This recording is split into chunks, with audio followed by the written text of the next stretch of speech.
Greetings everyone. Well, it is DVD update time again. Now, I know that most of you know that at my end things have been a little bit tight financially lately. So those of you who expressed concern, I don't want you to be too worried. All the stuff that you're going to be seeing over the course of the next few updates is stuff I bought before those financially tight times began. Alright, these were bought like 2 months ago or more, and I just never got around to doing an update, so yeah, things were better back then. But the good news is things are looking up again now, so hopefully, you know, these troubled times will be fast put behind us and we can get back to better times ahead. So, let's get right into it, shall we? It's DVD update today on the Multimedia Chronicles.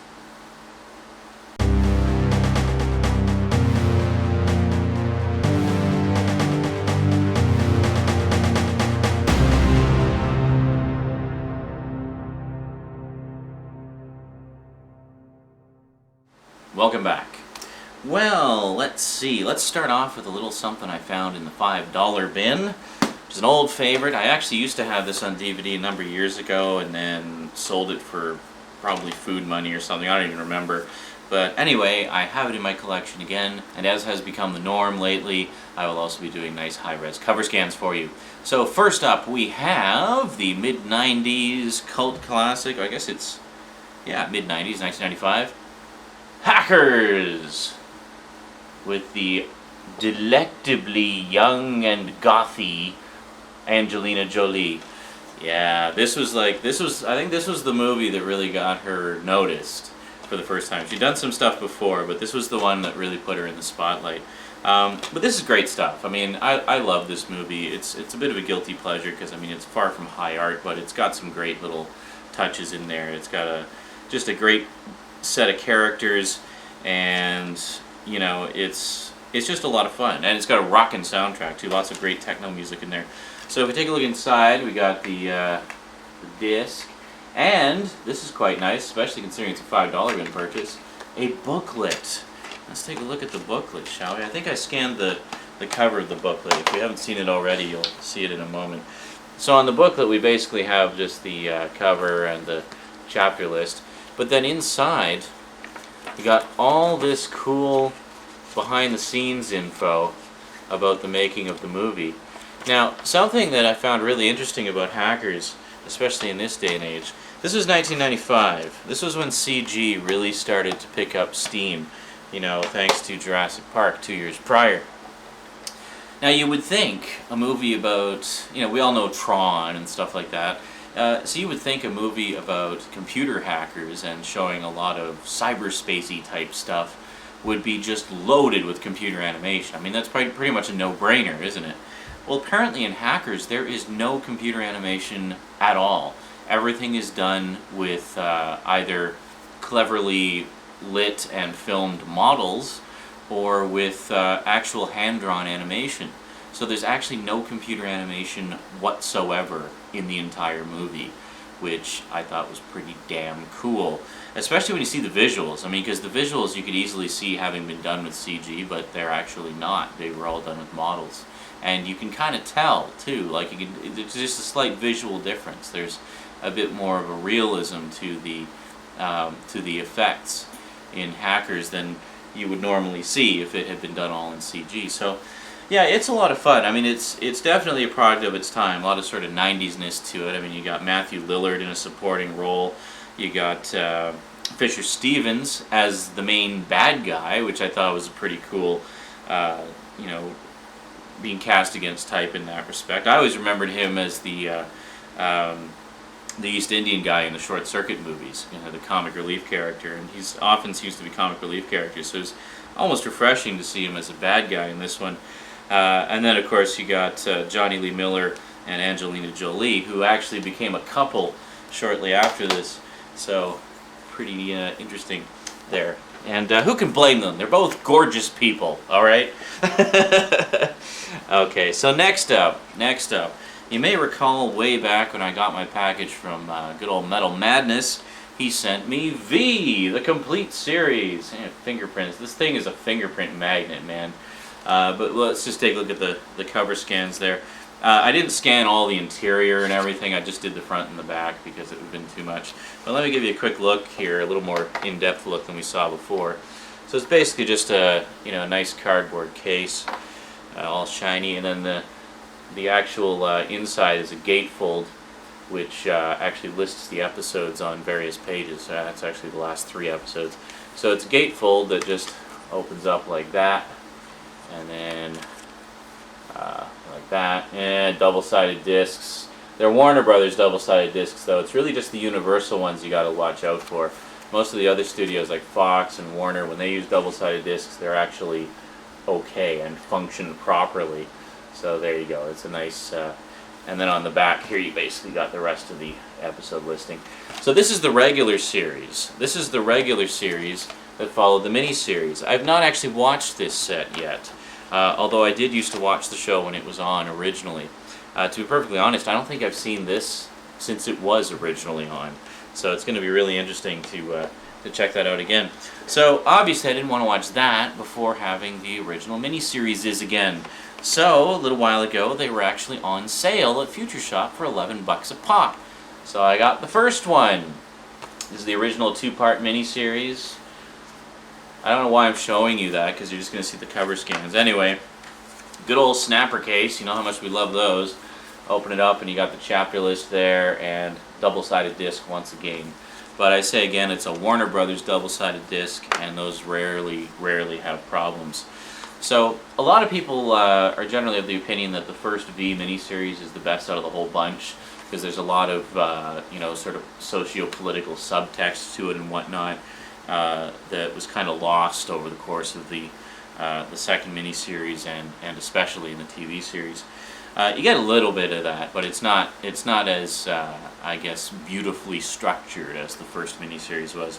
The only issue I ever had with the first miniseries is it really feels like it's just the beginning of a story, of a much larger story, and it just seems like it feels like it kind of ends in the middle of all the action, and nothing's really resolved. There's a lot of character arcs that are kind of dangling, a lot of subplots kind of dangling and such. So I really don't get why people have such a problem with the second one, which I also picked up. This is, of course, V, The Final Battle, which was the 3-part miniseries follow-up done the following year. And this is something I didn't know, done without the involvement of the original creator. Now, this creature here, I won't say anything about if you haven't seen it, but you'll get a bit of a better look there of the interior. I decided to scan that just because it looks so cool, and I like how they incorporated that into the case. You got the 2 discs there as its eyes. So that's pretty cool. So then you got the chapter listing on the side there, and then the final chapter listing there. So we got Mark Singer and Jane Badler there. So yeah. Anyway, I was going to say a lot of people didn't like V, The Final Battle, in contrast to the first miniseries, but I really don't have a big problem with it. I remember as a kid, I actually always liked this one better. I think because this one has a little bit more action and such than the first one did. The first one was a lot more, I guess, character-driven and such. Whereas this one is much more focused on the action and sort of, picking up the pace and setting things in motion for the subsequent series. I don't think they were planning to do a regular series at the point that the final battle was done, but it was definitely, again, ends in such a way that could be taken as a final ending. Like if it had ended right there, it would have been fine. But left open enough that they were able to do the regular series which followed. So it seems to be generally of the opinion, the general fan base seems to say that, the first miniseries is great, the second miniseries has its moments but isn't anywhere near as good as the first, and this TV series just sucks. I think that's a bit of a harsh indictment personally. I mean, what I remember of the TV series, I do remember it appearing a little bit cheaper than the miniseries. Both miniseries very much have a feature film quality to them, that whereas the TV series very much looks like a TV series. I mean, okay, for example, one thing I do remember vividly, and I'm looking forward to seeing how well this memory stands up when I actually watch them again, is the first episode of the regular series literally picks up the second the last miniseries ends. So you actually see it's like on the bridge of one of the alien ships. Okay, I'm not going to blow any of the plot. Don't worry. It's like on the bridge of one of the alien ships, and there's a bunch of the characters there, and that's sort of like one of the final scenes. And then the regular series picks up at that same moment in the story on the bridge of the alien ship. But there is such a difference in the set design. I mean, it still has the basic same design philosophy, but it just doesn't seem as detailed, and definitely looks like it was a set that was recreated on a much lower budget than what they had for the TV series. So, yeah, kind of interesting. Before anyone asks, I have not seen the new series of V. I am planning to pick up the Blu-ray of the first season when funds permit, because I'd like to check it out. And I've heard that it's actually pretty good, that it takes a little while to get going, that it was kind of slow to start, but that once it picks up, it's actually a pretty decent remake of the series. And it has the that chick from Firefly in it. I can't remember her name. I can't even remember her character's name. She was in Firefly. She was the space prostitute. Plays sort of the Diana-esque character in the new V. So, yeah, definitely looking forward to checking that out, and also checking out first and foremost, checking out the rest of the original. So finally, now I got to tell you, first off, this is not everything that I got 2 months or more ago. There's a lot of other stuff that I got as well, but with those particular items, I decided to go straight into reviews or DVD disambiguations or whatever, rather than doing an update as an intermediate step. So we're just going to go right into reviews with those. And this one I'm actually not going to talk about too much, because I'm also going to do a review of this one. But I'm really happy to say that at long last I have completed my collection of Adventures of the Galaxy Rangers. That's right, Volume 2, the final, 32? Yeah, it's the final 32 episodes of the series. So I'm actually right in the middle of marathoning my way through these. It's awesome. I'm seeing so many episodes that I have never seen before, because for the longest time all I had was those 5 VHS tapes with 5 episodes apiece on them. So I had 25 of the 65 episodes. So that means there's been like 40 episodes kicking around out there that I've never seen. I did have the single disc volumes, which I think I mentioned in my Galaxy Rangers review way back in the day. But so I did see a few more episodes there that I hadn't seen before. But it's great to finally have the set, because I mean, this is such a great set. It's much like the first volume. It's loaded with extras. It's got a collector's book, and the episodes look and sound great, and they're all put into proper chronological story order, which I'm going to talk about a little bit more when I do the actual review. So suffice it to say, I got Volume 2, and there you go. That's the complete saga of Adventures of the Galaxy Rangers. And before anyone mentions anything, I'm fully aware that I did not give you a cover scan this time around. I'm going to save that for the review. Alright, well, that's it for the update for now. A couple of reviews coming your way soon. A little more in-depth look at some other stuff that I got.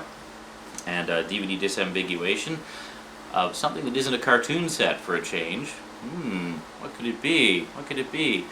It's going to surprise you, I think, and it'll probably disturb some of you as well.